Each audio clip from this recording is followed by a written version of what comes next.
យើងសាកស្រមៃមើលថាយើងកំពុងតែជីកនៅមើមដំឡូងស្រាប់តែភ្លាមៗនោះលេចចេញនៅដុំមាសពីរបីដុំដែលជំនួសដោយមើមដំឡូងហើយមាសពីរបីដុំនោះគឺមានទំហំប៉ាន់ទៅនឹងដុំដំឡូងតើជីវិតរបស់យើងនឹងខ្លាយទៅជាយ៉ាងណានៅពេលនេះ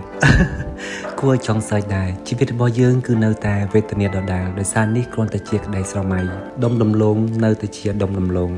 វាមិនអាចខ្លាយទៅជាមាសទៅតាមការស្រមៃរបស់យើងបានទេនិយាយចុះនិយាយឡើងវាគ្រាន់តែមាននៅក្នុងតែរឿងពេញនិទានតែប៉ុណ្ណោះ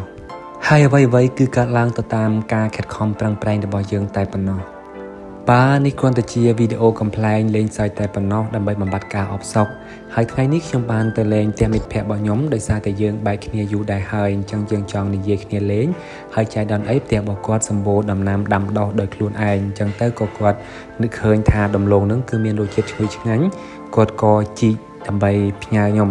នៅពេលដែលយូរយើងបានទៅលេងផ្ទះមិត្តភ័ក្តិម្ដងអញ្ចឹងគាត់មានផ្លែឈើអីក៏គាត់ឲ្យដែរដោយសារតែនេះគឺជាផ្លែឈើធម្មជាតិដែលគាត់ដាំដោយខ្លួនឯង